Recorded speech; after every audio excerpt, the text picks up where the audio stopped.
Tana Quintero, and we kind of paused a little bit. Okay. So sorry, I think I came in a little bit late, just a little bit. There's a bit of a techie difficulty on my end. And I keep thinking, I think there's an echo. I'm trying to turn off this echo. Echo, echo. Test, test. Okay. I think that should be good. Okay.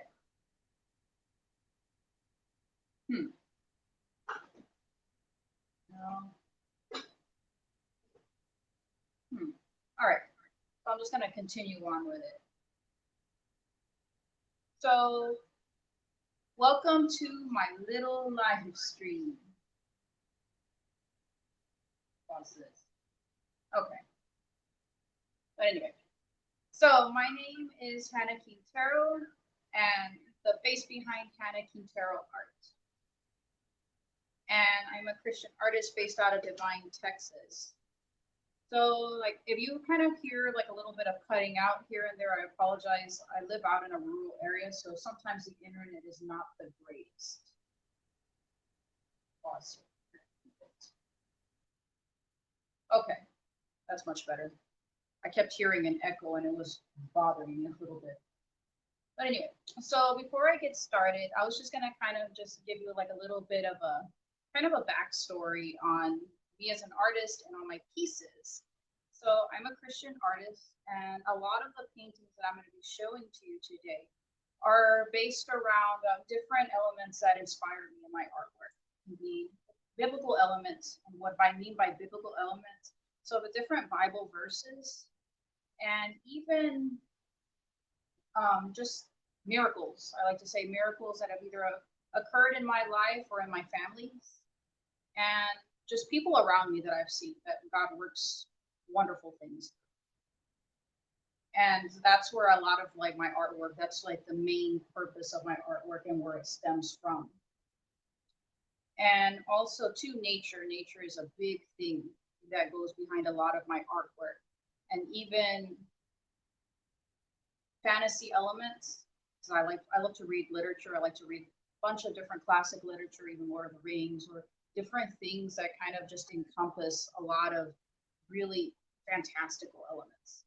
So you're going to kind of see little hints of that, and even steampunk, because I loved steampunk when I was in college. So you're going to see kind of little spurts of that too.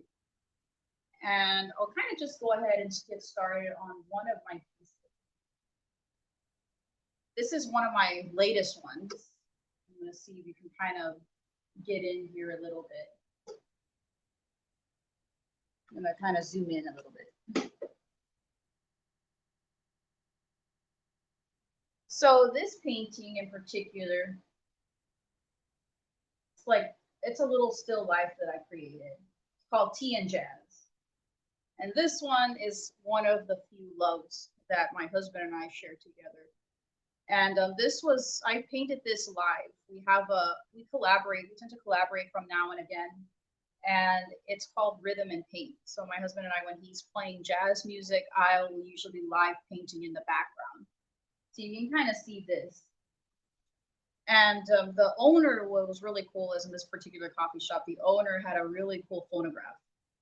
And she had she always would have different vintage, kind of like classy jazz and swing music playing on this.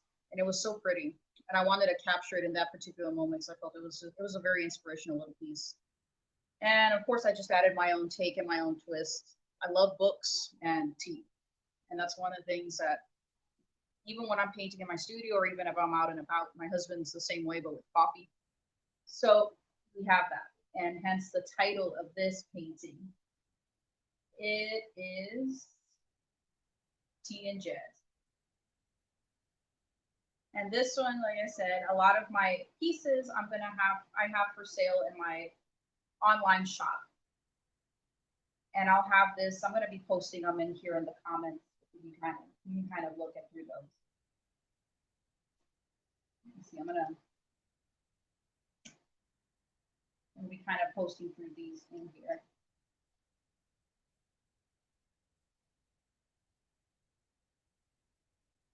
have this. And I also have the links if you're going to have any questions throughout. I have the links posted in the event page too. So if there's like a lot of commonly asked questions, like maybe there's others that may be wondering like what is where to find the pieces, you're interested in all of that. I have the links to my shop and everything along in the description, and you can go ahead and look through that too. So hence the title of this one. And I'm going to be kind of going through these.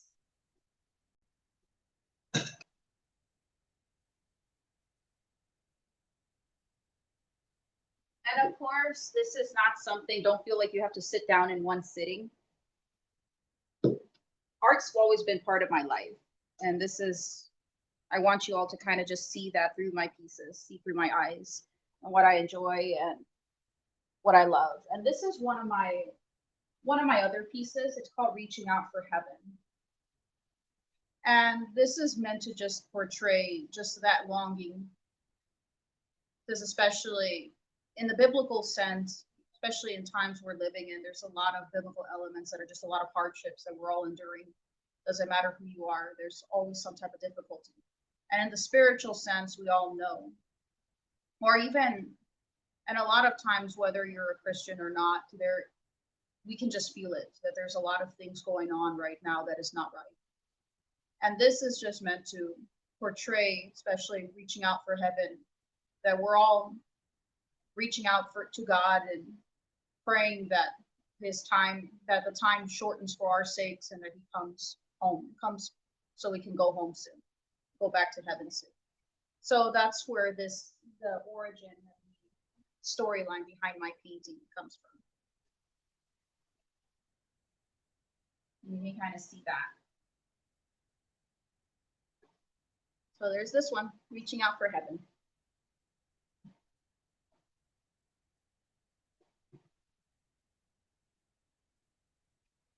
I'm going to be kind of going slowly through these. This is one of my larger pieces, so I'm going to kind of put these here. And you're going to see some paintings behind me too. You're going to see some paintings behind me since they're already hanging. You don't have to like really take these off.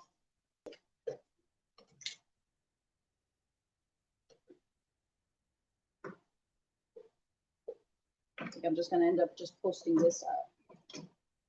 Okay.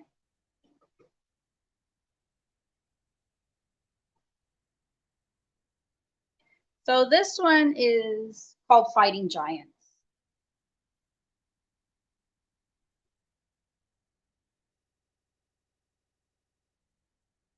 Let me see, somebody's already on. I can't even tell.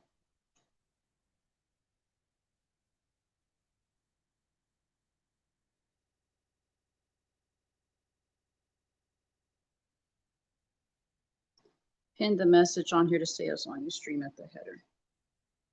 All right, thanks, Morris. I don't know how to do that, but I'll figure that out. Whole conversation with ghosts. No, I'm not having a conversation with ghosts. Thank you. Like I said, I always give a disclaimer at the start of my shows, on my live streams, that I'm always, I'm terrible at technology. So it's still a learning curve for me. So I'm going to kind of go back in here. I'm trying to put like my face behind the camera a little bit because I'm always behind it, kind of hiding behind the camera. So with this one, let me see. If you can't see me very well, sorry about that. I'm trying to put a little bit more focus on my art pieces. But this one is titled Fighting Giants. And in Fighting Giants, one is, again, more of the biblical elements. You can kind of see there's almost like a little bit of a sense, think of, it's a child here. But in the biblical sense, we think of David and Goliath. But this little child, in a way, if you think about it from this context, it's all of us at one point or another, depending on what struggles or different things that go on in our life, different obstacles or struggles that we go through, and we're always fighting our own giants.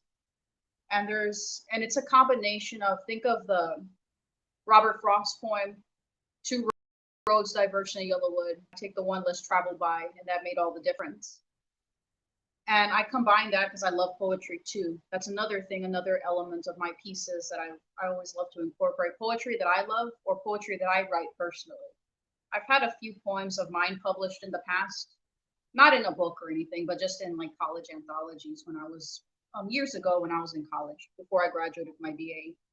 But this one in particular, especially like I said, I love to incorporate all the elements of Robert Frost. And in this one, like I said, we're all a little child in some ways, facing fears or struggles, obstacles, and there's that giant that's we feel that's bigger than us in some way, shape, or form, and there's nowhere to turn, or we feel that there's no sense of help, support, and we have to either go head on with that giant and choose the path or the wrong path, depending, and of course, biblical context. There's no in between, it's either right or wrong. So that's what this painting in particular is portraying. And I really wanted to just kind of delve into that and put that into my piece. Yeah, this is, again, like I said, fighting giants.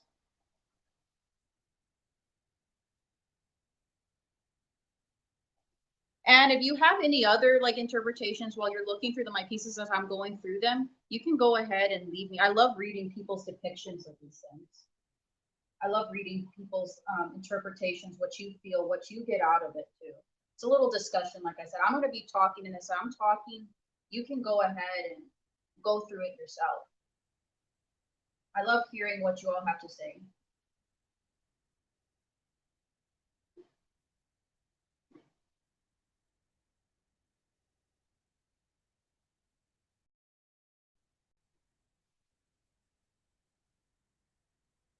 Just post it by the law if you're trying to see who's.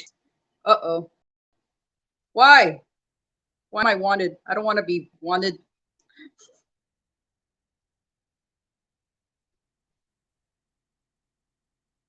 A pin option next to it. What does that mean?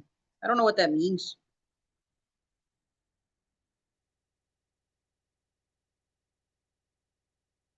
Uh-oh. Oh well.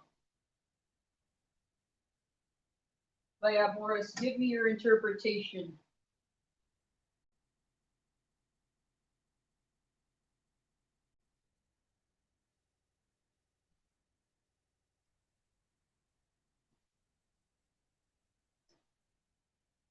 All right, I'm going to switch through here and put this off.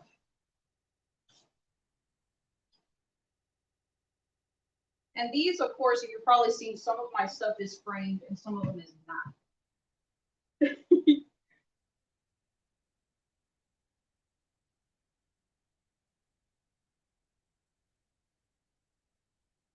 Okay. I'm going to go ahead and go through this one since this is my closest one. Now, this is one of my later pieces.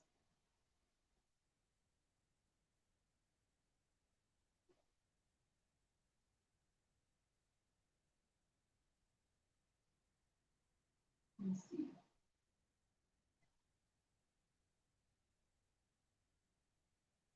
And this one is called Spiritual Disconnect.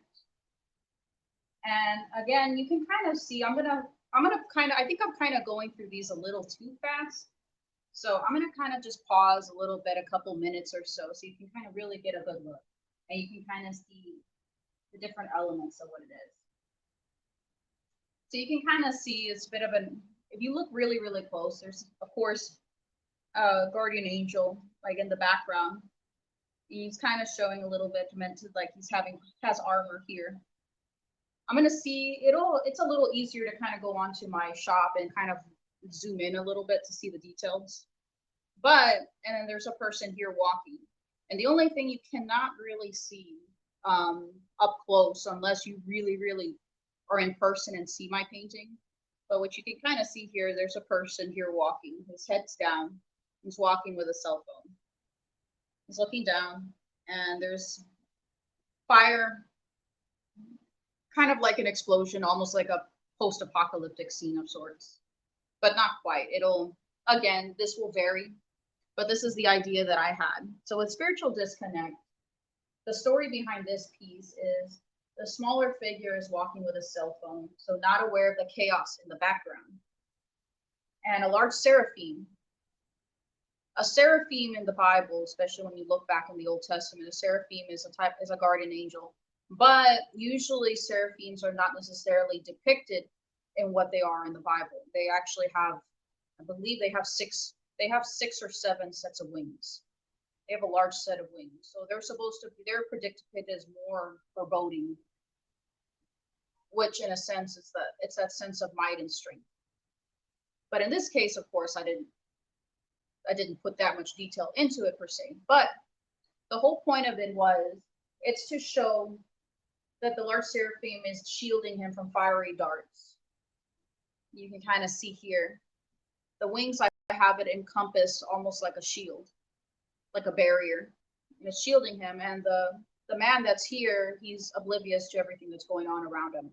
And that's meant to kind of be your own interpretation. Is he oblivious because it's a spiritual battle? It's something that he can't really see, or it's really going on around him, and it's because he's so distracted spiritually and mentally, psychologically by the device that's in front of him. And that's kind of like another thing, because we have a tendency, especially in society and the times that we live in, that we're so distracted, and a lot of times hence the term disconnected from loved ones, from people around us, because we are so encompassed in trying to perfect our lives that we're trying to lead in the digital, online, what we want people to perceive us as having happy, perfect little lives on social media, when in reality that's not necessarily the case. It's putting on a mask or a facade that you want people to see, but not see who you actually are. And that's part of it. So it's meant to that show people tend to be oblivious of not only physical surroundings, but spiritual warfare going on around us. So technology, in a way, in a sense, it's a blessing, but in a way, it's a curse too. Meaning, because when it's used productively, it can bring a person up, it can really bring communities together and strengthen. But at the same time, if it's not used effectively, it's like a drug, and it'll drag us into that portal, into that hole we can't a lot of times get out of. And I could go on and on all day really discussing it, especially because my degree is in psychology. I studied it, and I've taken graduate courses in art therapy too. So I've studied a lot of different things extensively, especially in the effects of technology. So again, I'll go on into a nerdy tangent of like that altogether, but that's essentially what this painting is meant to portray. So again, like I said, it's, if you have your own interpretations, your own thought process behind it, go ahead and let me know. I always like hearing them.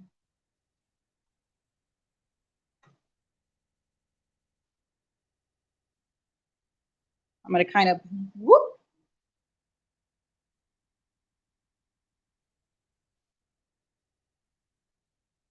Thank you, Morris. Let's see.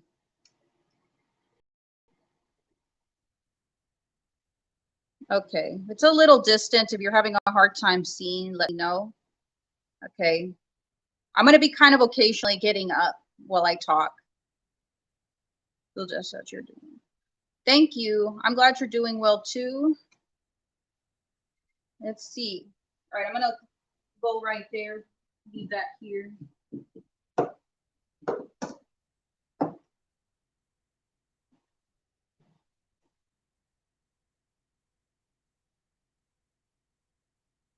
Thank you.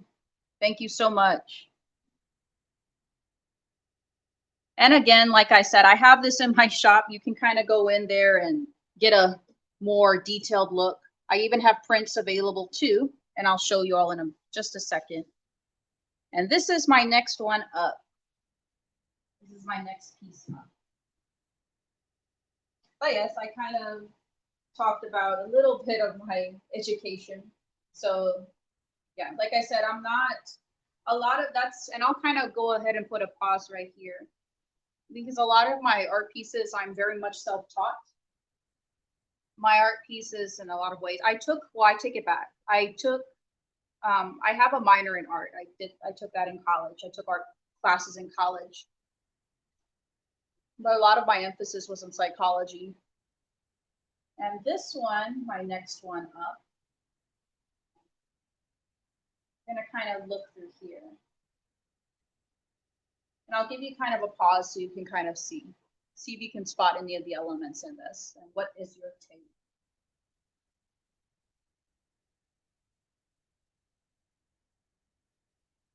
Let me know what you think.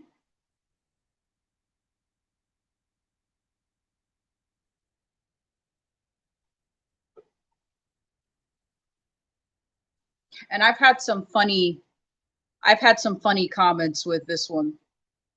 Very interesting comments.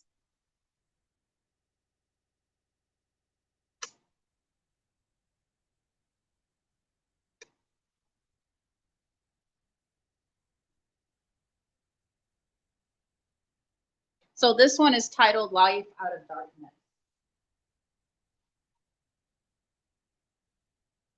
Gonna be.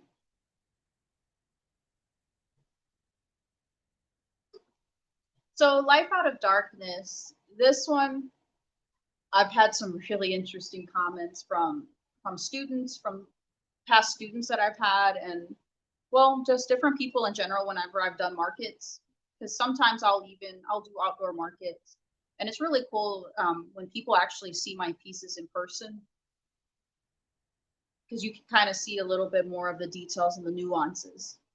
But this one, Life Out of Darkness, let me see. I'm gonna kind of just plop it back here.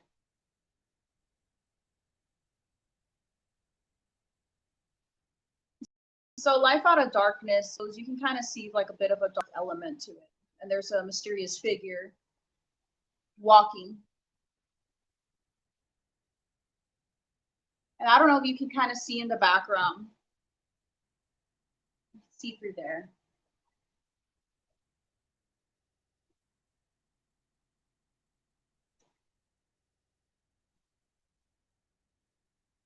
Thank you.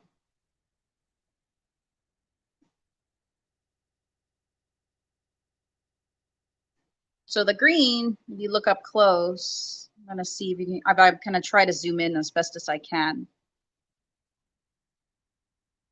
See the elements.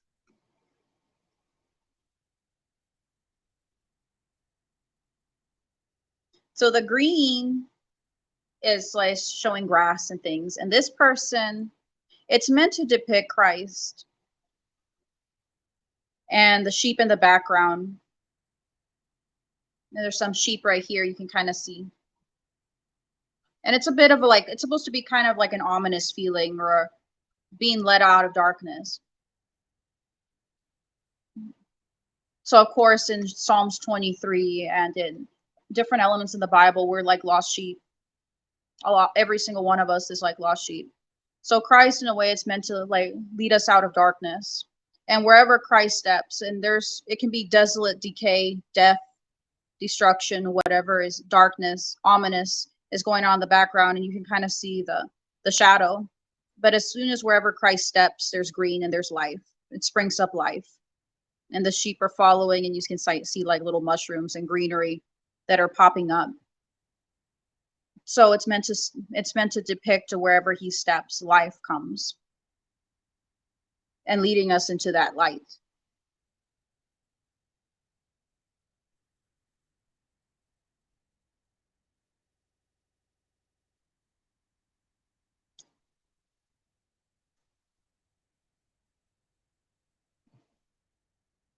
Now I'm going to kind of just take it over here to this side because I already have these hung up, so I'm not going to bother putting them in my easel. Now this is my next one.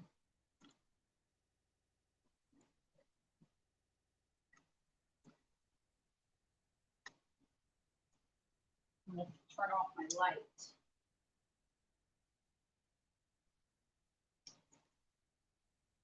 Okay. This one should be a little bit better to see. So this one is called Strengthening Our Resolve. And Strengthen Our Resolve has to do with, and this one is actually a more literal depiction of a Bible verse. I believe it's Proverbs 27:17. I'm going to have to kind of like go back and look at that to be absolutely certain. But yeah, it's in this proverb, it talks about that iron strengthens irons.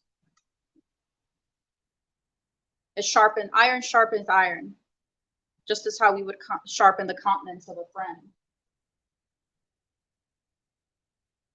And this one, it can kind of, just as every verse in the Bible has a very deep meaning, this one can be taken however you will.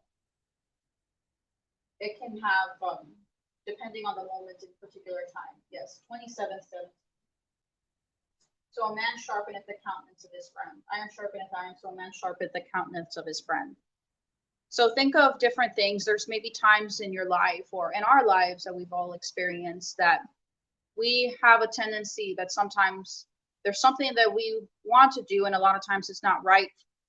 It's not right for us per se, but we always have that one person, whether it's our conscience or even a dear friend of ours, that maybe they'll tell us something that we don't necessarily want to hear in that particular time.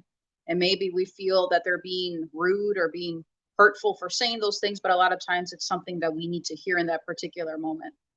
And it's just like this blacksmith forging iron, sharpening it and perfecting it. That's usually a lot of times people that care about us and love us are going to do the exact same thing.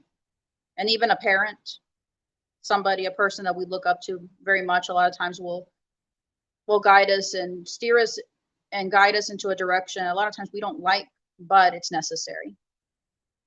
And that's with this piece. So I'm going to pull it back here.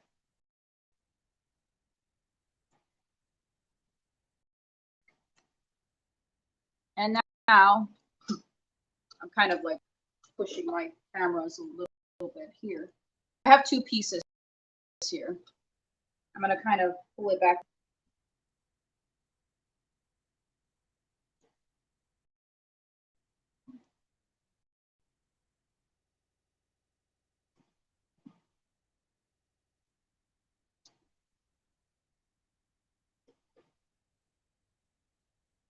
So this one is a little different. I'm going to kind of pause right here too.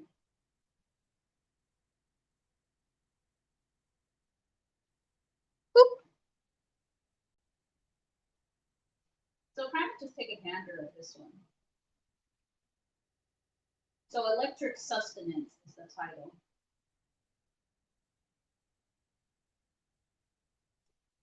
So this one, what it was meant to do is to show kind of like a half automaton,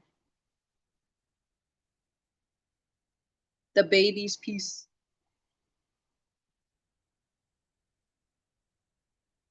I am actually, come to think of, you're kind of like adding a little bit of a spoiler there, Morris. The baby's piece, I have a piece kind of in progress, a painting that I'm currently working on, and it's still a little bit in progress. My baby is going to be a model for different paintings that I have coming up. So that's a little bit of a spoiler alert. I have it kind of hidden away right now because I haven't really gotten it out at the moment. So this one is called Electric Sustenance. So the story behind this one shows a half automaton, half human figure. So being sustained by a boombox. So I'm going to kind of like zoom it in a little bit. You can kind of see. So here's this boombox here. And the half human, half automaton figure being sustained by a boombox and cell phone.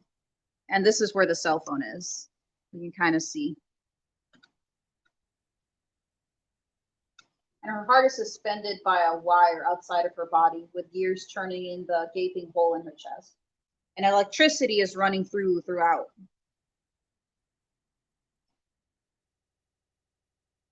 So, and it's what it's meant to do is that's like how blood is that gives us life. The electricity is technically her blood in a way, and it's giving her life.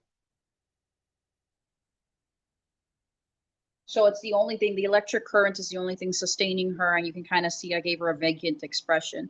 And that's to show like that's the only thing that's sustaining her.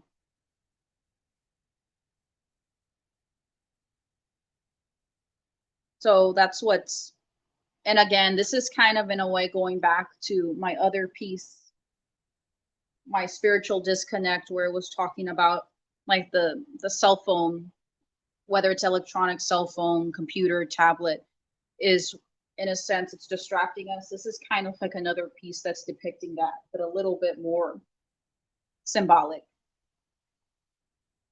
So the only thing that sustains us spiritually, physically, emotionally, it does not possess emotions or a heart of its own. So exactly like a cell phone. It's a thing that's basically giving us life.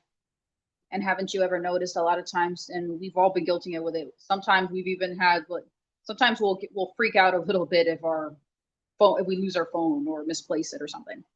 It's kind of the same concept, and that's exactly a lot of times there's that negative element that technology has on our lives.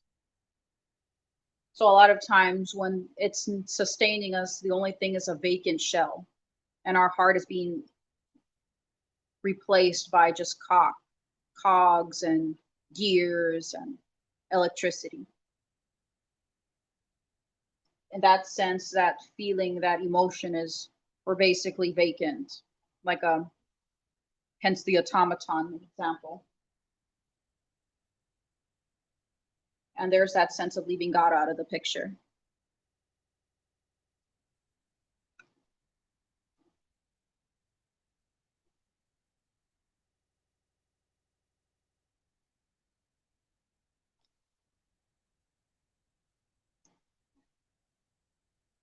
So there we go. My painting. And this one that I'm going to pop on down, it's coming up.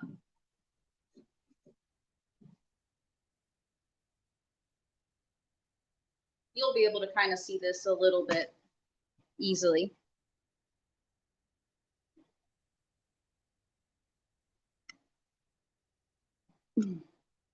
This one is a self-portrait. And it's basically dual self-portrait or dual elements.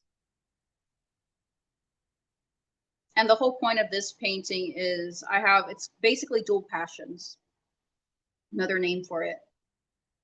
And for those, I don't talk about this very often, usually, unless very, very close people or family know this.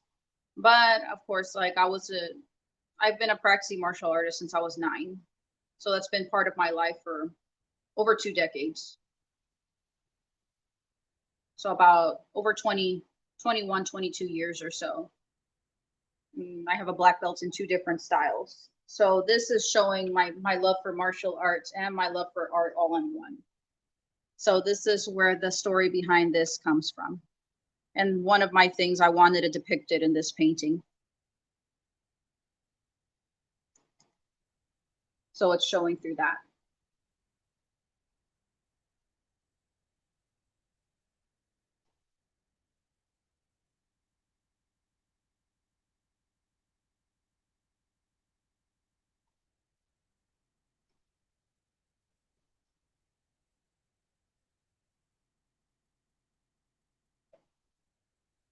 Friday class stream. I did not bring boards with me today. But yes, that's part of it's part of my little tidbit. You're gonna learn some interesting little facts about me. That was the whole point of this stream too. Aside from showing my art piece, you're gonna kind of see a little bit of backstories behind a lot of my pieces. And we're next one up. I'm gonna have to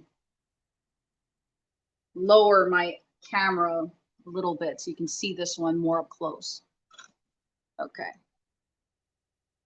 So this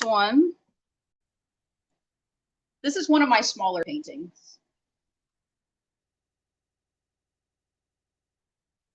I'll kind of get you to kind of look at it. It's a little bit more of a still life.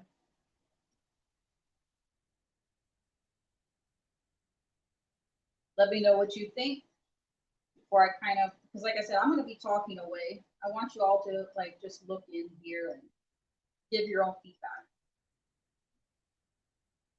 This one's titled Words with 8 Legs. That was my whole point behind this one. Words with 8 legs.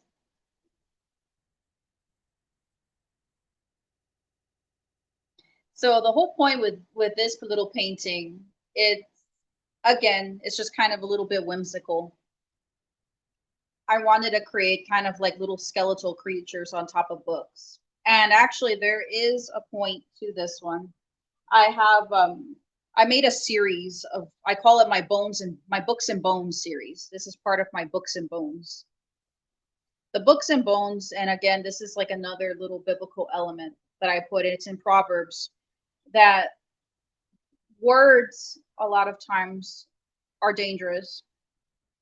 It can give life or it can take a life away, depending on the intent of how it's used. And I'm going to have to look at I'm going to have to find the biblical context and the biblical verse to that.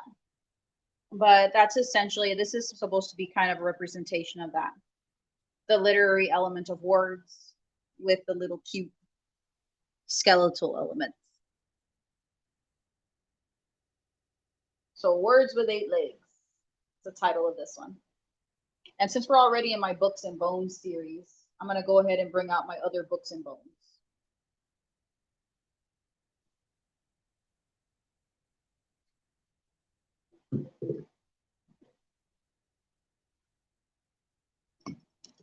And here's my other one. Again, this is part of my Books and Bones series, and this is called Leave Me Hanging. You can kind of see a bit of the full moon right back. And then have my little skeletal creature. Again, it's still coinciding with the element of in Proverbs where it's talking about that words can bring life or death to a person, depending on the context.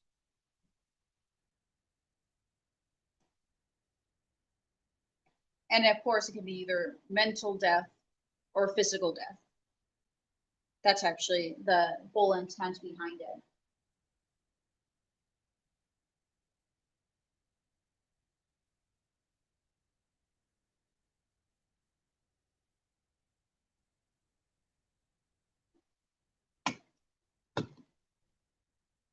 And this one, Under the Blue Moon. This one's titled Under the Blue Moon. And Under the Blue Moon, it's this one's a bit of more of a personal element because I love owls. Owls are one of my favorite birds. And I had never painted one. When I painted this was an experiment, and I really wanted to paint owls. So and I love the fall. I love the elements of the fall and the leaves when they fall and the moon, the harvest moons. So this, I had painted it actually during the fall. But yeah, you can kind of see this. I'm going to zoom in a little bit. This is the owl.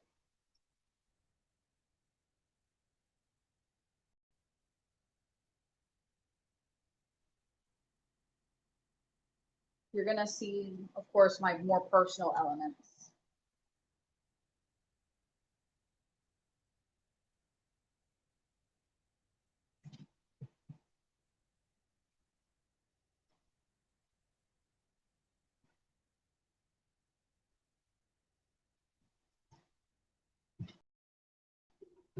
Now here's my next painting. This one's titled Sweet Tooth. And this one I wanted to have a bit of a whimsical take. Because I have me personally, I have a sweet tooth. Meaning I love anything with, well, obviously, and sugar. So especially Oreos, you can kind of see this is a little bit of just a whimsical still life, a funny still life that I did of Oreo cookies and cream ice cream. And that's my favorite ice cream flavor. So that, and I think I was craving it that week. It had to have been the reason. I was craving it that week and I felt like painting it to assuage my craving. So hence this little piece. And anybody that loves sweets, that has a sweet tooth, knows what I'm talking about. You know it. And especially because I have a little story behind this too. Um, on my mom's side of the family, me and my mom's side of the family, it's basically a family of sweet tooths. Just everybody in our family, we love sweets, empanadas, cookies, pies, anything. It's sweets. Probably it's not the best thing, but we love sweets. So we have that. And I remember my mom, when I was little, my mom told me a story that there was a person. I'll go ahead and switch on here. You can kind of see me. So with my mom ended up telling me the story when I was little that there was an uncle of mine. His name is Miles, and he's already passed on now. But he had a nickname in his work. At his work, he had a nickname. They called him Hormiga. Hormiga in Spanish means ant, and they would say that he was going to turn into an ant, or the ants were going to eat him up because he was so that he probably tasted very sweet because of how much sweets he ate. He always had a bag of sweet bread with him, or he always had a pie, or he was always munching on something, eating some type of sweet. Didn't matter what it was. So they had that nickname for him, Hormiga. And my abuelo, my grandpa, he loved pies, especially lemon meringue pie. That was like his ultimate favorite pie, and he loved empanadas, pumpkin empanadas. Well, and of course, anything sweet, like I said. So I guess that's where I kind of picked it up from. My mom's the same way. My dad has a big sweet tooth too. So anyway, so that's kind of like a little bit more of a backstory into my painting too. So, like I said, I was craving sweets. I was craving cookies and cream ice cream.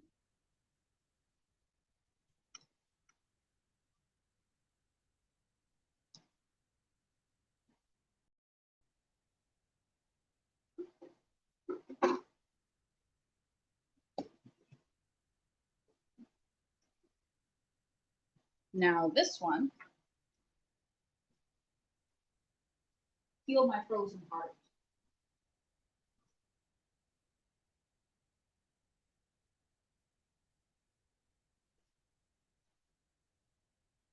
Now this one, I want you to kind of look at this one. I'm going to kind of pause it right there. I'm going to pause it right here. You can kind of just take a look. Right now, I'm actually going to do a poetry reading.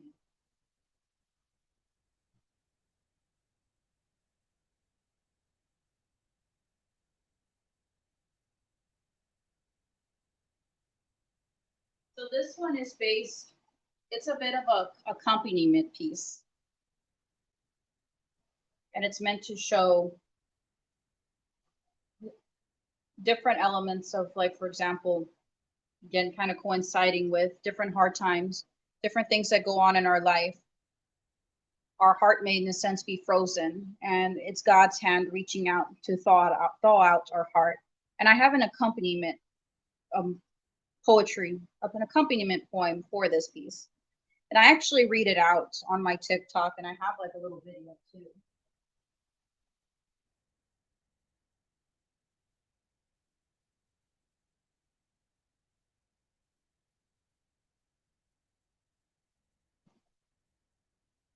I'm going to see if I can read it out, if I can find my poem.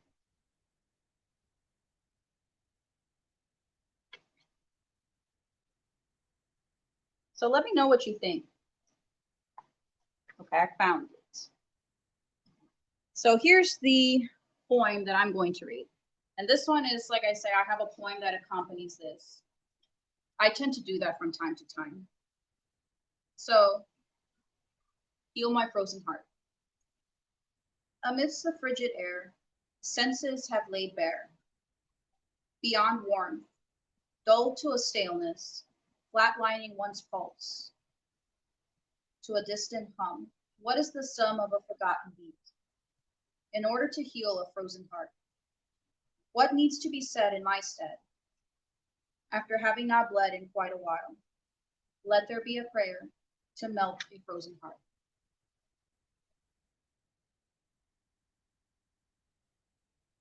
That's a visual, kind of a written representation of this painting.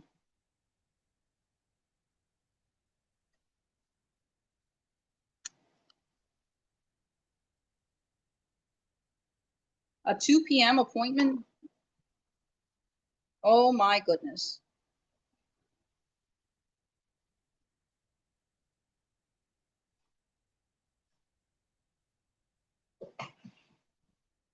Well, at least you're not waiting with a baby. I've had to wait about an hour or so with a baby. It's not fun.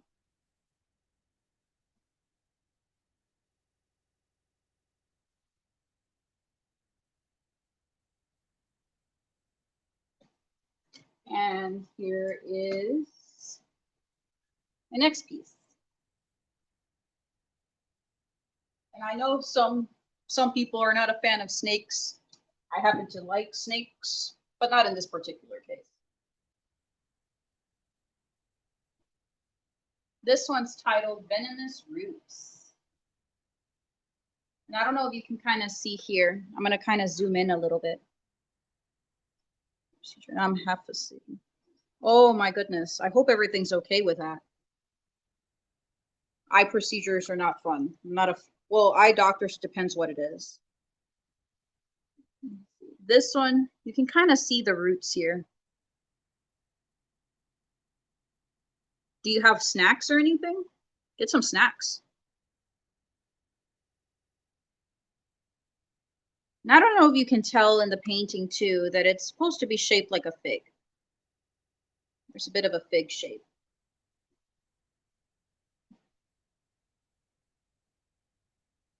So with this one, there's a bit of a specific element. So think of, in the biblical context in the Bible, where Satan comes in the form of a serpent. So it's supposed to depict as far the venomous roots that sin has entangled upon the world. Over time, when you really read the context, especially in Genesis and in the lineage, the Bible talks about, and I'm going to kind of go here for a little bit. So think of in the context too, where sin, when it started off, it was innocent enough. The Satan, he tricked Eve, and there was that lie, and then the justification of it, and then it spiraled from there. Little things spiraled from there. Of course, and then it turned into that lie, into the jealousy, and the jealousy stemmed from Cain murdering Abel, and then from there were, when life started spreading, then people started intermingling and so on and so forth. And again, this could turn into a whole big discussion, but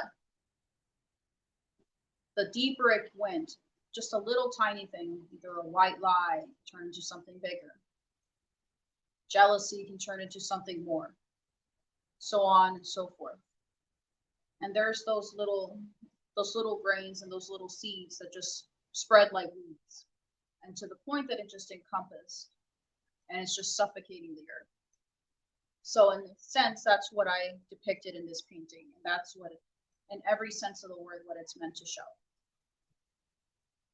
And of course, in the Bible, doesn't specify that if it was a fig or an apple. In Renaissance paintings, it's often depicted as an apple, but I wanted to show a fig in this case, just because of the leaves that they used. And this is,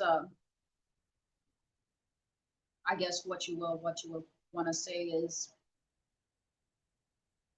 kind of just adding, not that I can't say adding on to it, but just inferring the inference of them using fig leaves for clothing out of that shade. I used a fig fruit. So there's that case. And hence the time venomous roots, because sin is like a poison too. It poisons each one of us.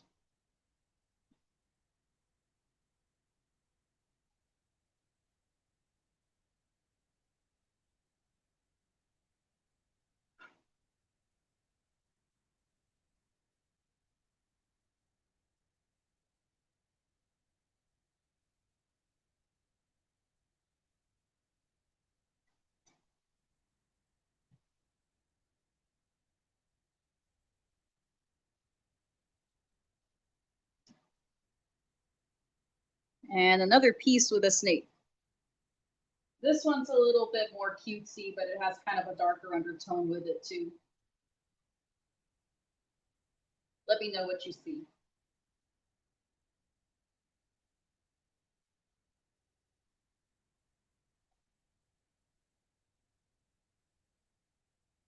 So this one's a kind of a still life. I kind of just did like a little bit of a whimsical take on it.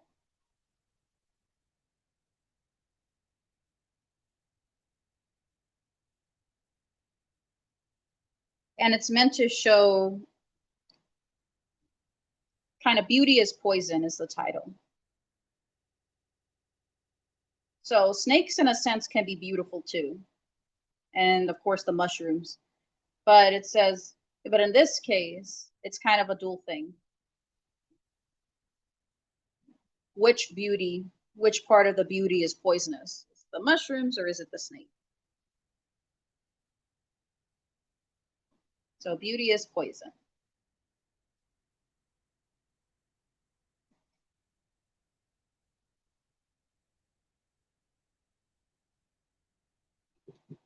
You can kind of see like how my mind works.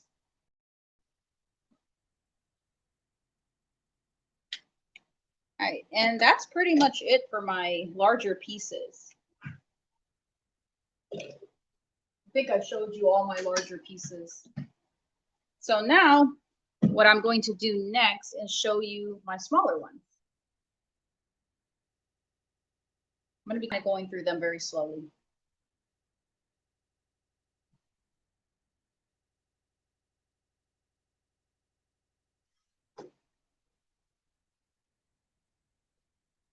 I have sweetest dew. And I love apples. So this is what I call my mini miracle series. So mini miracles as in, think of it in the sense that we tend to take life for granted.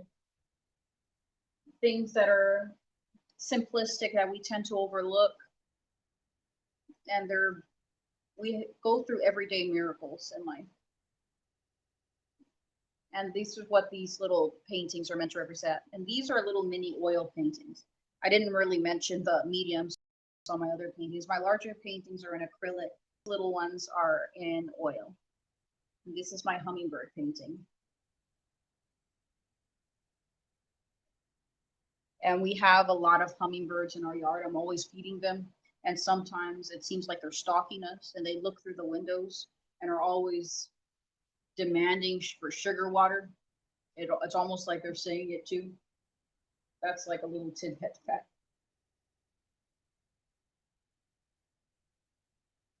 And this one, Buzzing Beauty. We have a lot of bumblebees, a lot of really pretty, a lot of gorgeous bumblebees and honeybees.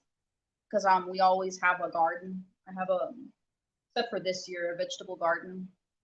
And every time we're planting fresh things, there's always some bees buzzing around. And we have some huge bees that are like, we call them the anti-bumbles. There's the bumblebees, the bumbles, and then the anti-bumbles.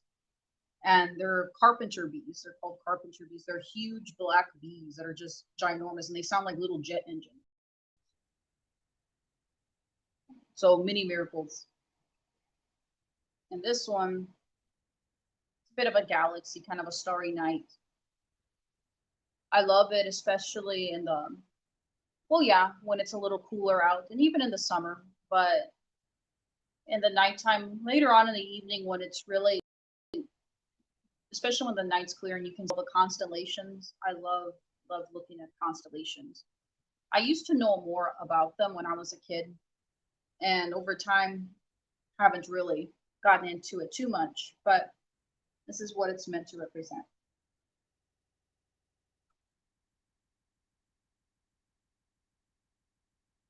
And this one is one of my latest mini oil paintings, Floating in Dreams. You can kind of see jellyfish. And I love jellyfish, even though I would never want to be stung by one. But just the colors, the ethereal colors, it's almost like dreamlike. almost ethereal, dreamlike, almost like they're floating in the water. It's so pretty. I've always been fascinated with jellyfish. And if I'm not mistaken, there's one form of jellyfish that's closest to immortal as you're gonna get because they rejuvenate. Okay, I'll kind of nerd out on zoology. I love it. This one's another one. And sunflowers, I love sunflowers. They're one of my absolute favorite flowers. I've planted some. We've had sunflower gardens here at the house. And the ones I've planted, mammoth Russian sunflowers, where these things are huge. They have probably a big, maybe a foot, 2 foot diameter of head. Like the circumference of it is huge. So it's bigger than your face type of thing. And it's tall. It's about 6 feet tall. The sunflowers grow about 6 feet. So they're huge. And they produce a lot of seeds. So especially if you love sunflower seeds, you like to cook with them, grow some sunflowers. Just a bit of a disclaimer. So I wanted to show that in my pieces. And this is a bit of a larger one. A larger mini oil painting. And if you can kind of see, I'm going to kind of close up a little bit.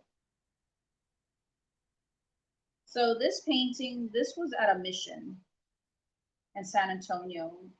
My husband and I, it's kind of like a little bit of a still life. It was a far up shot of my husband. I took a photo of him. It's kind of the little tiny figure in the painting is meant to show him. And I had taken it from afar because I was looking at the arches, the really gorgeous architecture of the mission. And in this particular mission, he was looking up, and if I'm not mistaken, there was paintings or some type of colors and intricate designs on the wall and on the arches. So he was admiring and looking up at them, and I loved the expression. So I had snapped a photo, and I had painted this.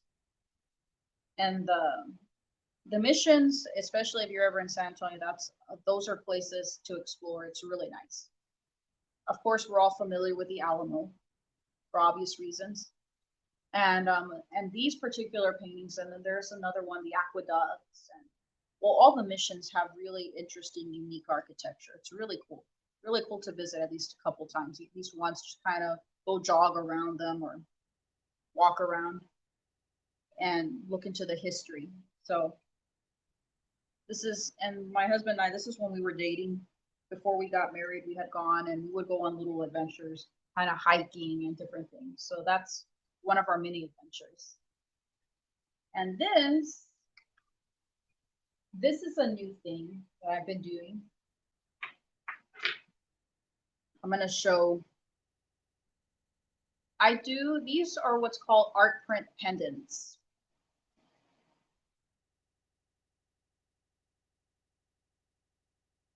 You can kind of see up close. This is the chain that it comes in. Now, these are prints of my artwork. So a fragile bird held in large unseen hands is one of my original paintings. And I didn't show that particular painting because that one sold to a collector of mine. But I have prints of this available. And this one, you can kind of see the chain. You can wear it. I have art print pendants.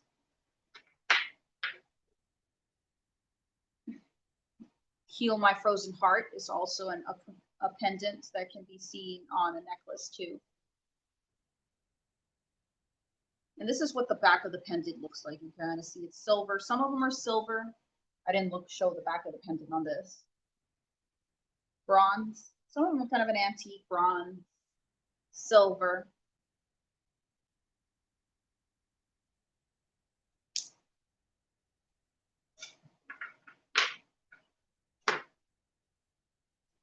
And this is another one. I'll show it just in a second. Wings of Forgiveness. This is another art print pendant. It's on silver backing.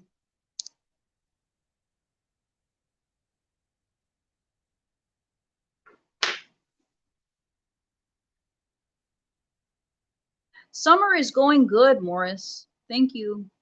There's been a lot. there's been a lot going on because we might relocate, but we're not sure yet. So it's kind of, there's like a lot of stuff up in the air right now. We might have to pick up everything and move sometime this summer. So that's why I've been kind of in a way a little quiet and there hasn't been too much going on. But as far as paintings go, I'm still kind of in the background. It's hard to really set aside time to do much just because I have to do things when the baby's napping. Like right now, baby's napping. So here's another one.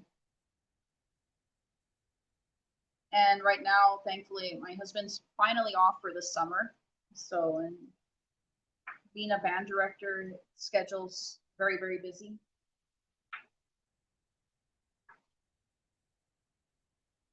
And we went to a local splash pad yesterday. We went to SeaWorld for a little bit. So far, so good. Summer's going well.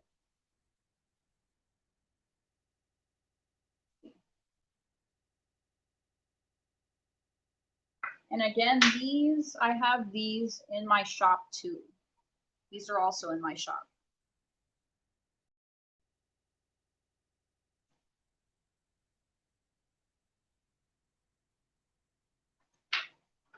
And you're kind of in a way seeing a repeat because these are the prints that I have available in my shop right now.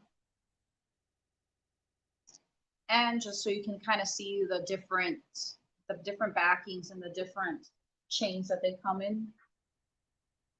Here's another bronze, another gold, and kind of a bronze looking color with brown.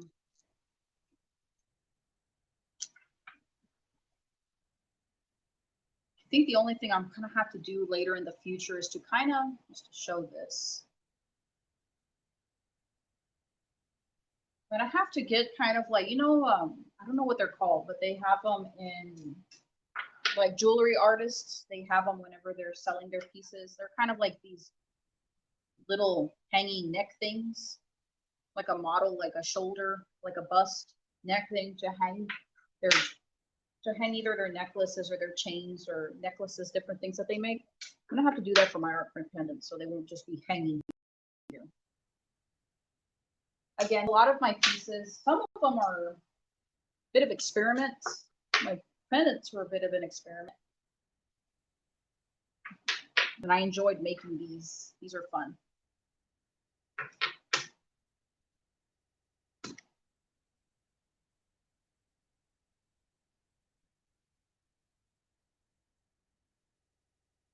Well, he has performed for a jazz band before. There's a jazz band in San Antonio that he's performed for.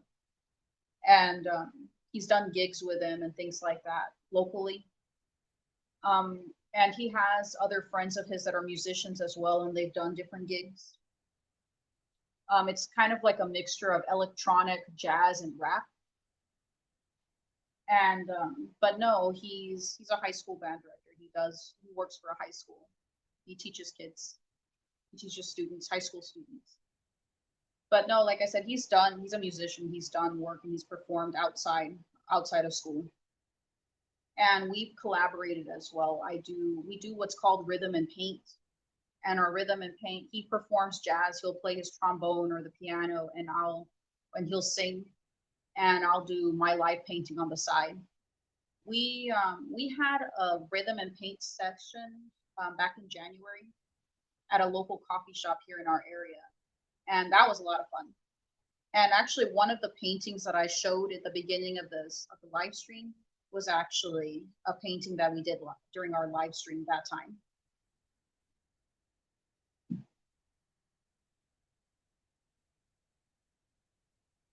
A whole new city. That's the plan. But we're gonna see. It's a whole new city. Like we would have to relocate a few hours or so.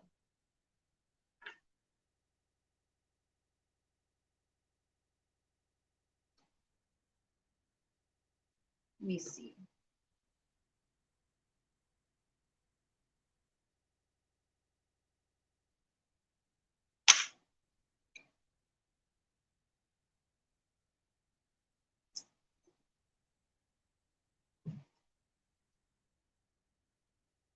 Now this another part of my mini oil painting series. And these are on antique glass lockets.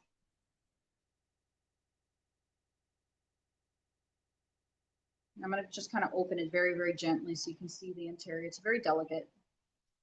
So the reason why I have these open is because again, they're made with oil paint, and you have to have air aerating for it to oxidize properly, oil paint. So once these are purchased, once they're bought, anyone that you're interested in purchasing one of these have to be sealed, and they're not meant to be opened again. Just because of the hinges, if you kind of look closely at the hinges, they're very, very delicate. And there's a little bit of a hinge right here that opens and closes it. And this one is a little bumblebee. You can kind of see it, or you can kind of see up close. It's an encased bumblebee, as I call it.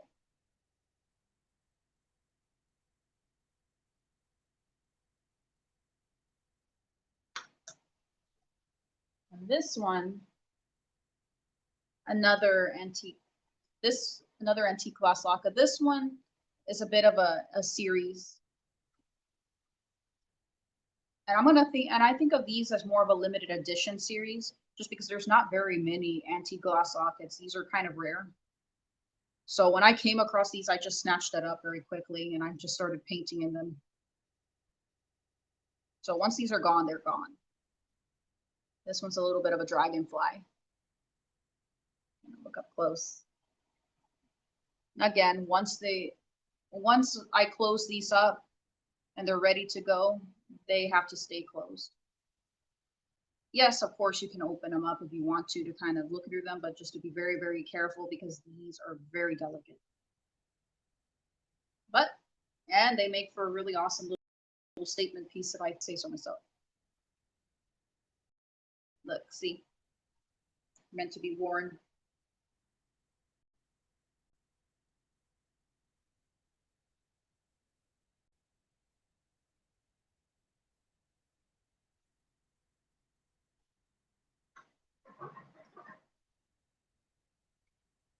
Let me see. I have two more little pieces. Once I'm done with the little, I'm going to show you the art prints. You can see the size of them.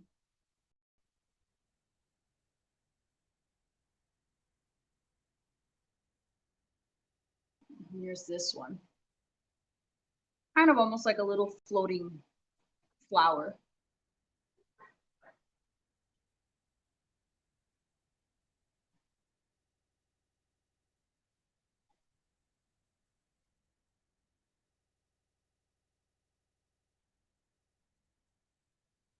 And again, comes in a little delicate little clasp here, so you can wear it as a necklace.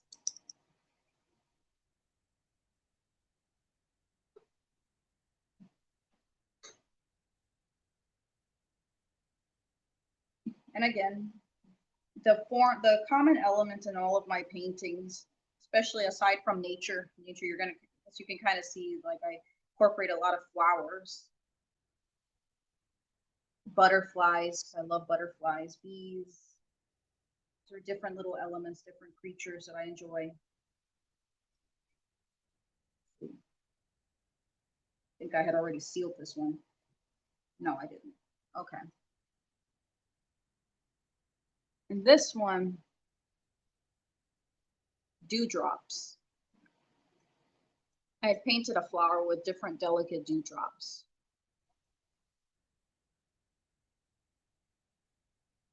Comes in this chain. This one that I have is a little bit larger, and this one is meant to be not really worn as a necklace, it's too big, but you can hang it kind of like a little ornament. Either put twine, and I'll put a twine on it. I have some twine that I was going to put, or you can have it delicately standing up like on a mantle, or if you want to. But this is another oil painting. It's about 4 by 4 inch. You can kind of see how big this one is. It's a little larger.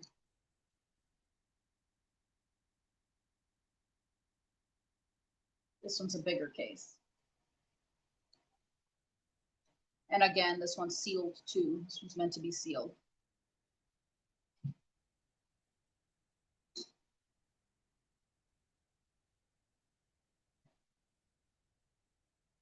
Thank you. Thank you so much. Okay, and I'll be right back. I'm gonna get my other computer.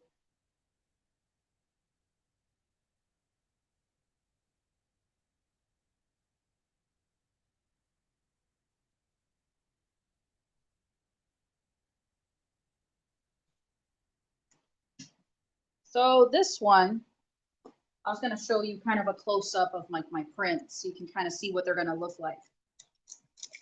My prints, I sent them off. I usually send in, I have a print shop that I submit my prints to, so they take a little bit. These are sample prints so you can kind of see. Heal My Frozen Heart. This is the size, what it's going to look like when it comes in. I usually have sample prints for my own personal use just so I can see what they look like. But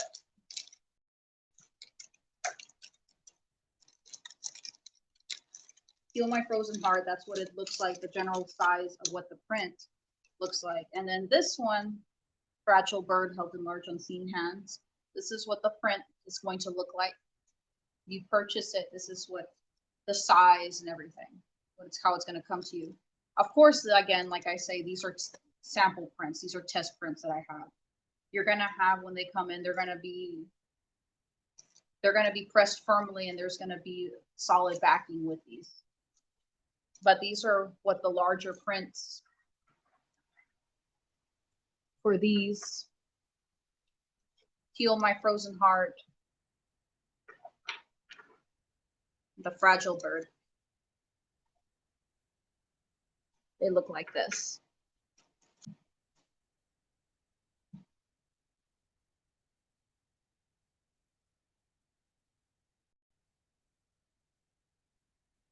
Also, too, now this is something else that I do when I'm going into like a different medium, because I work in different mediums. I do oil paint, I do acrylic, and this one, now we're going into bookbinding. I also do bookbinding. This is one of my journals that I create. As you can kind of see, they open flat. The paper that I use and I create a lot of my pieces with, it's like a multi-medium paper. So you can use different types of ink. Like if you like to journal or do bullet journaling is very popular right now. I personally do it for my own personal use. This is what it looks like in the inside. And this is what the stitching looks like. These are meant to like hold different types of inks. If you want to do like these, you use them as a sketchbook, journal, notepad.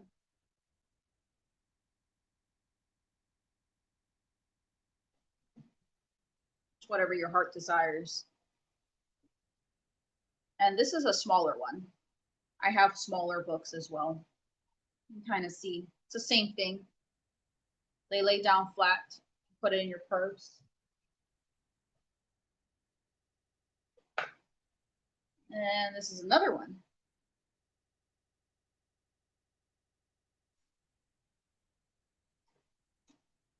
Again, it lays down flat. And I hand make a lot of my book covers.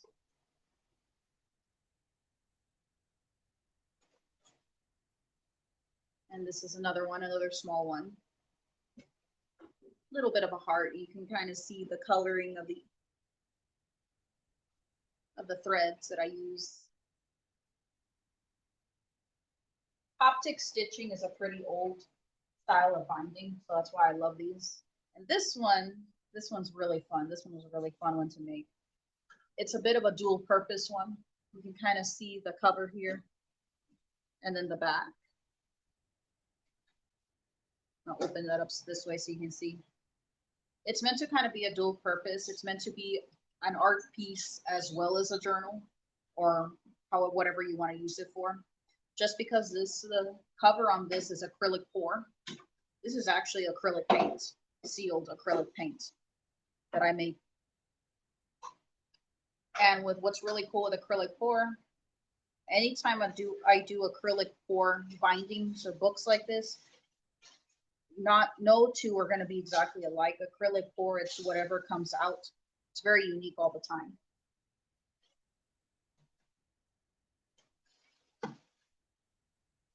And this is another one with more of an antique cover, an antique color to the book.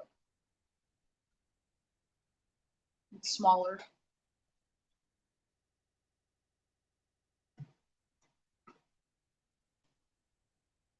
And these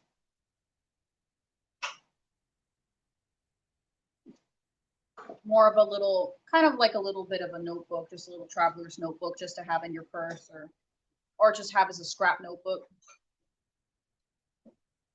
And this one was a bit more of like in honor of kind of an Earth Day type of book binding. It's made out of recycled cardboard. You kind of see on here.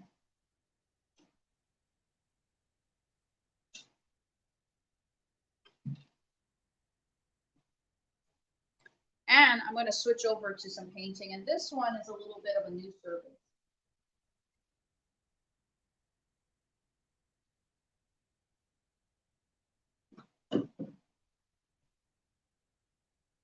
Now these are it's a bit of a new service that I'm offering because I do commission paintings. I do, of course, all my paintings that you just saw. And this one, I'm going to be currently doing online art classes or online paint parties. I use the term interchangeably, but online paint parties classes.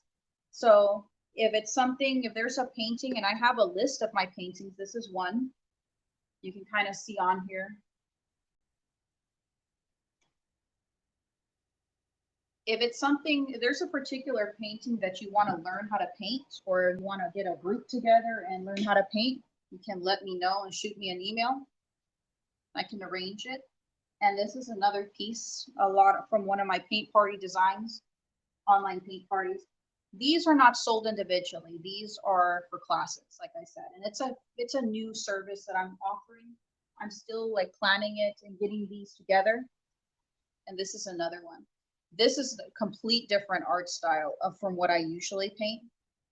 These are more fun art instead of fine art. I have my original art pieces, and I have these that are just for fun, just for people to get together online and just paint. So I have this.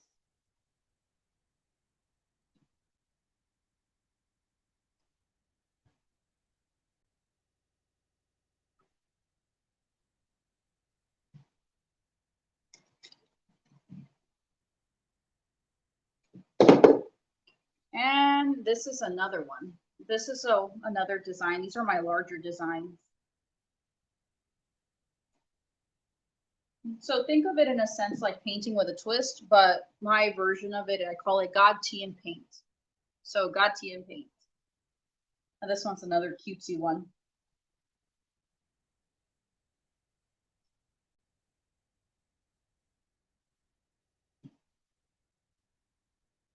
And then my final one. So I have this one too.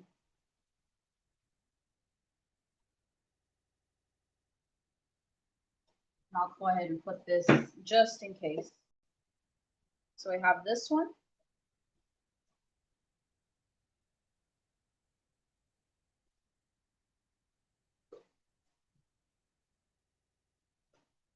That one.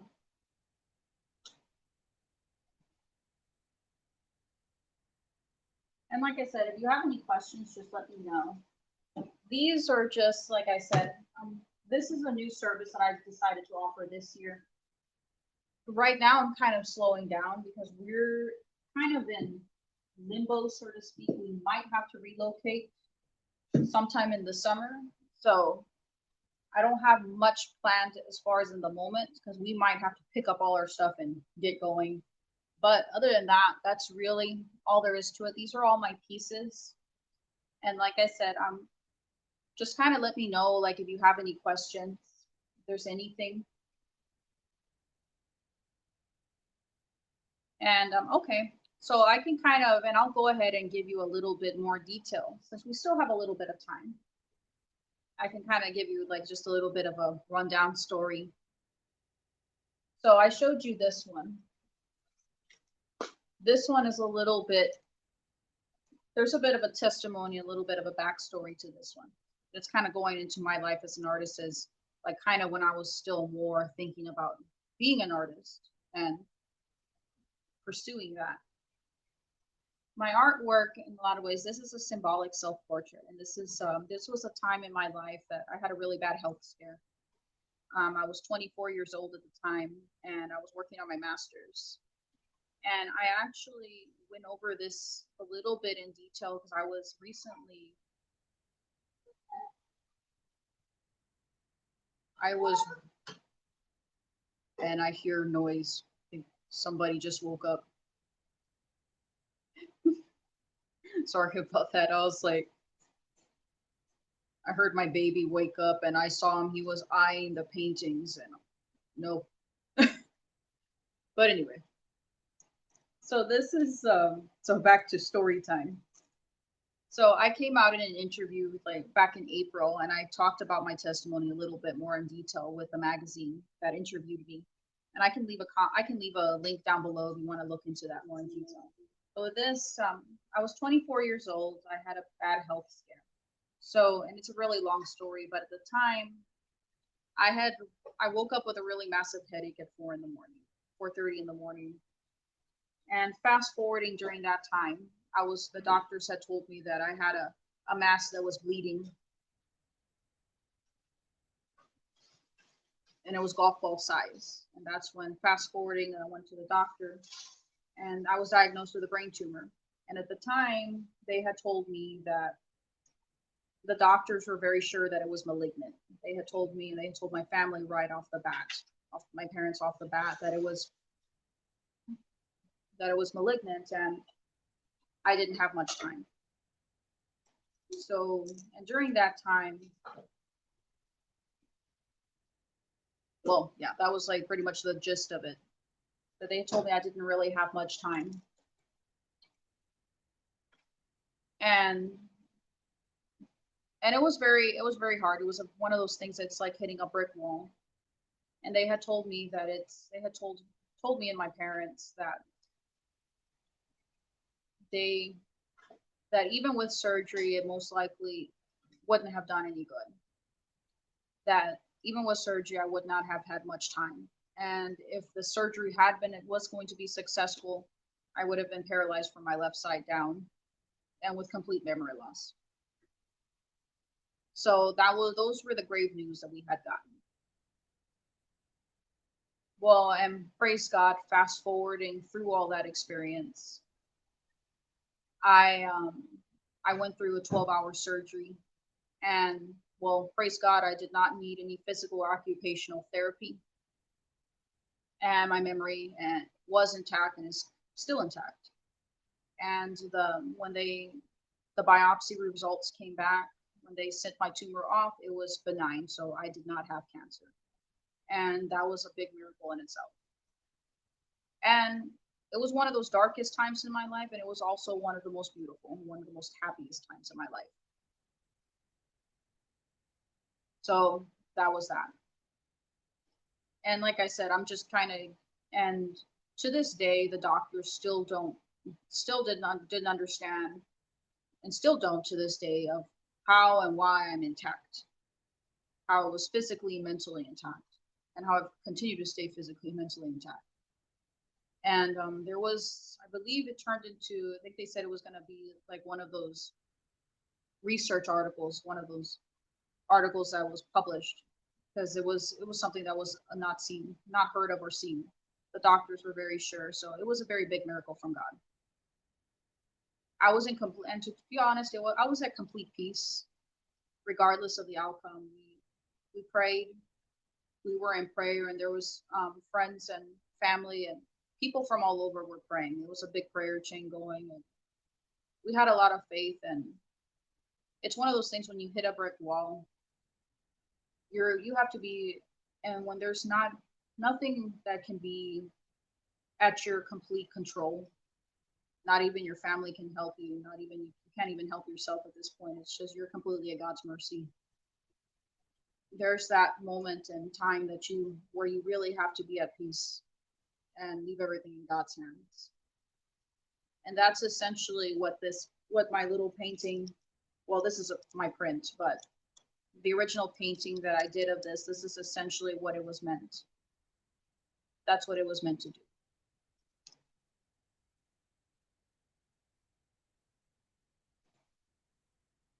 And that's what it was meant to show. That's kind of a little backstory with that, like I said.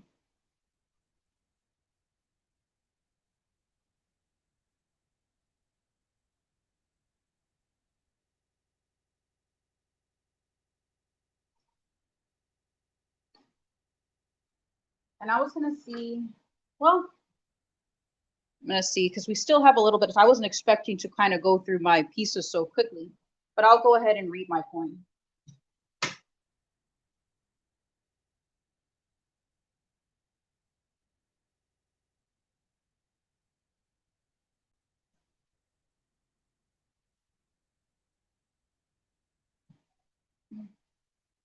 Now, this is another poem that I was going to read.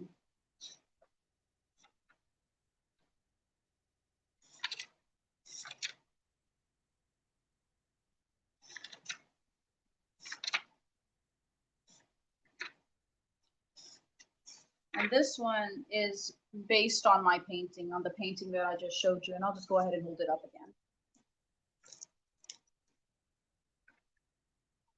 And it's titled Vulnerability.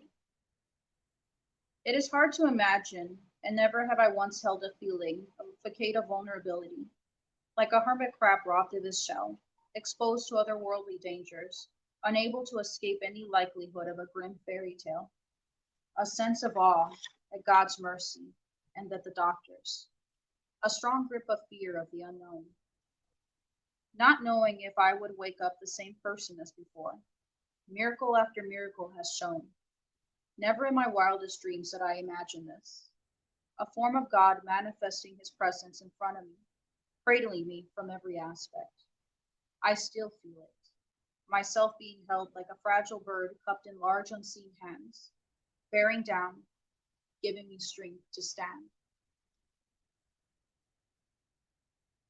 And this particular poem, I wrote it actually when I was in the hospital.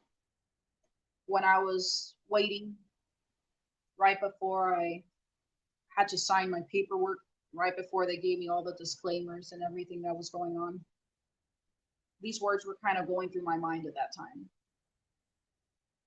And the painting is more of a physical representation of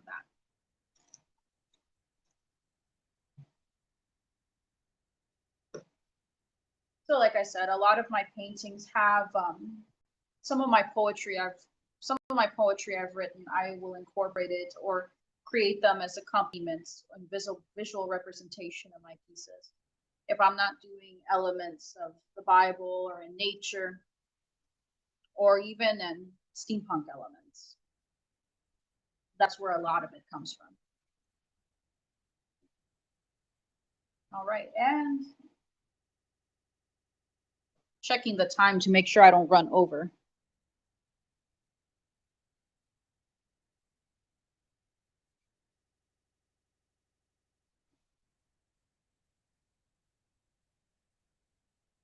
So yeah, that's pretty much it. Like I said, I'm trying to think if I can, there's not really much else I can really say. That was that portion and part time of my life. I think because art has always been a bit of before anything else, it's always a bit of a sense of relaxation for me. I've been drawing and painting since I was a little kid. Since I was very, very little, I would paint on everything that was paper, whether it was paper towels, cardboard, napkins. notebook paper, scrap paper, whatever I could get my hands on, I was always drawing on it. If I had, it didn't matter if I had a pen or a pencil. So, and then I was homeschooled all of my life. So, and then by the time I went to school in public school, I was bullied a lot. So, and throughout all my years up until I graduated from high school, I was bullied constantly. So during that time, art, I had an easel. My parents bought me my first easel when I was 15. And that was a Christmas gift. And I fell in love with it and I taught myself how to paint. So in a lot of ways, I'm a very much self-taught artist. And a lot of times it was a sense of escape and it was a very peaceful activity that I enjoyed, especially when I wasn't busy with extracurricular activities or with studies. I would just immerse myself in my painting, whether it didn't matter if it was pretty or ugly. In my opinion, I just wanted to immerse myself and experiment constantly with it. And that's how and I've always loved it. And so it was a sense of therapy, I guess, in a way, looking back. It was a sense of therapy and it was a sense of relaxation. And I continued that even when I went into college. It was just something just to unwind. It was never something necessarily it was never something at first, not necessarily something I saw myself selling.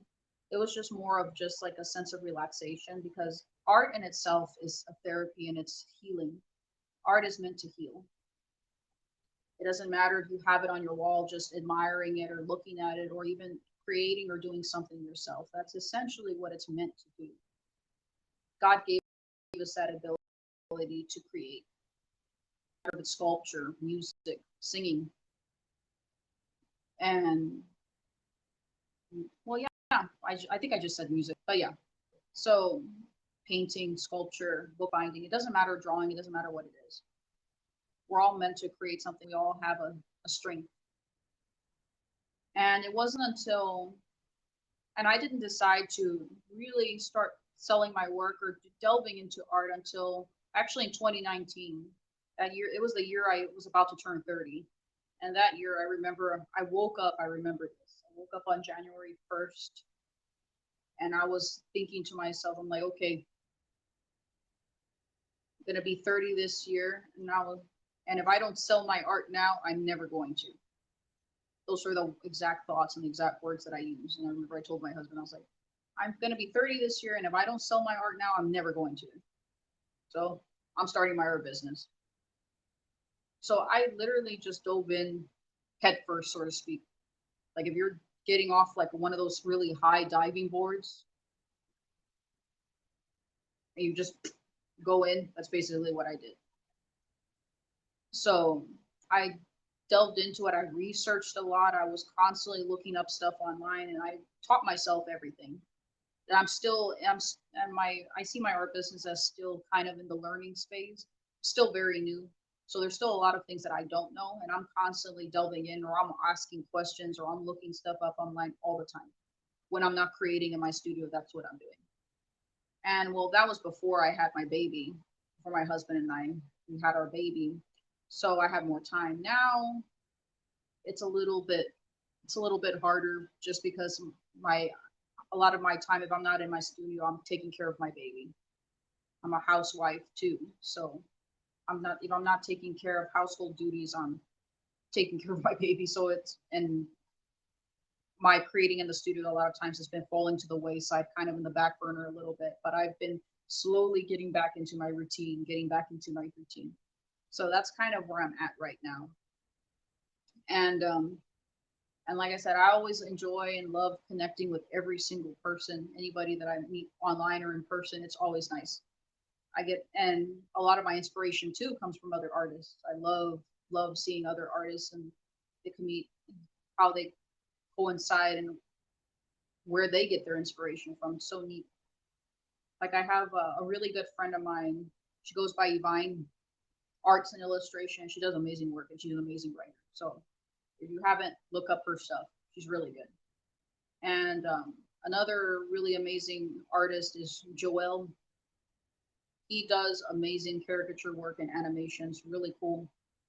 Lumi is another really good friend of mine, does amazing work, amazing cosplayer, amazing. And I can go down the list of good friends of mine and even artists. Kaylee Bird Art is another amazing oil painter. Who was another one? Rafi and Clee Pettis. They have an amazing YouTube channel, and they're amazing writers. They have their books out and really cool. Um, Let me see. Jimena Reno is another one. She's a Spanish artist. Does amazing art, oil paintings too, and Happy D artist. I'm trying to think of like there's these list of artists that I know of at the top of my head that I follow them, and I'm always constantly looking at their paintings. Amazing. And like I said, I can kind of go down the list of like all these different artists that I find like really inspirational, but those are also and some Christian artists that are really good. Brenda Deo, she's a local artist in San Antonio, does amazing work too. You need to look up her stuff. And Vanessa Ora Bueno is a really cool Christian artist out of Arizona. I think she's in Arizona. I might have to look her up again, but she does amazing work too. And Elizabeth London is another really cool artist, and I was a model for one of her paintings, so I was so happy with that. And I'll like kind of I'll send a like a clip of it later, but those are kind of just some other things too. So let me see. Do you all have questions?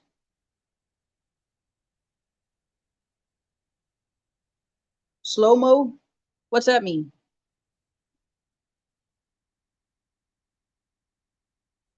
I don't know what that means. I don't know what slow mo means. I don't know what slow mo means. I don't know what slow mo means. You're gonna have to help me, Morris. I don't know. I don't know what slow mo means.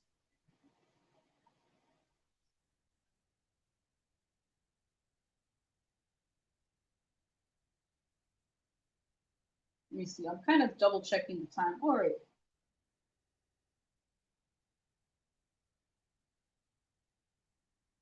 I think for the most part, yeah.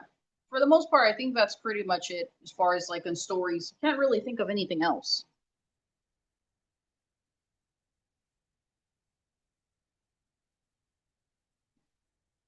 Oh, not able to send messages for like 18 seconds. Oh, okay. Yeah. I don't know. I don't know how to what to say honestly. Just because it's like I said, my tech tech is really bad. Tech side on my end is really bad.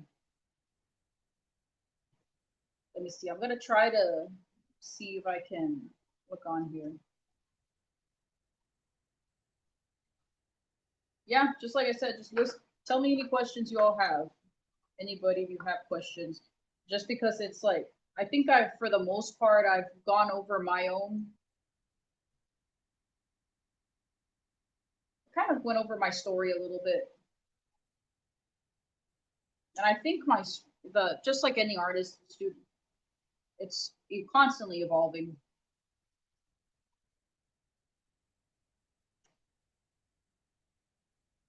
There's always like something going on.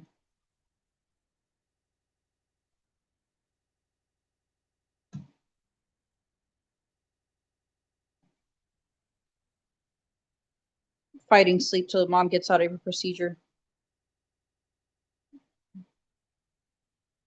Ah, okay. So right now, I think I'm gonna go ahead and give it a pause because I heard some noise a while ago and my baby's already up and about, and so I'm gonna have to cut this short. So for the most part, I'm gonna call it done. And again, just a kind of a little disclaimer for those of you, and thanks, Morris, for anyone that's gonna see this later or else from tuning in live. Thank you so much. Thank you so much for tuning in. And again, like I said, all my pieces, every single thing that I've shown you today, except I think there's maybe a couple two pieces that I need to add to my shop. I need to add to my collection in my inventory. There's everything is going to be in my online shop, in my coffee shop, and I have the list. I have the link there in my on my page. It's online there. So you can kind of go on there and look through everything and just yeah. like I said, just kind of just browse, see if there's anything you like, that it's something that you would want to purchase, or maybe for a loved one. And like I said, I think, and I had even said in the beginning of the stream, I was just remembering that Father's Day is this weekend too. So yeah, if you see something that you like or want to get for your dad, or doesn't have to be your dad, but you know what I mean, just anybody with family, have at it. Just look at what you see in my shop and contact me if there's a question, or if you want to make a commission. I do commission paintings too. If that's something that you're interested in, I have that on my list of services too, on my coffee shop. My Kofi. Yeah, it's Kofi. I pronounce it coffee, but the Kofi shop, you can kind of go in there, and if there's something that's not clear, if you have any questions on a particular size or anything, you can message me, DM me, and I can go in there and I can answer any questions you have. All right, y'all. Thank you so much for tuning in, and God bless you. Bye-bye.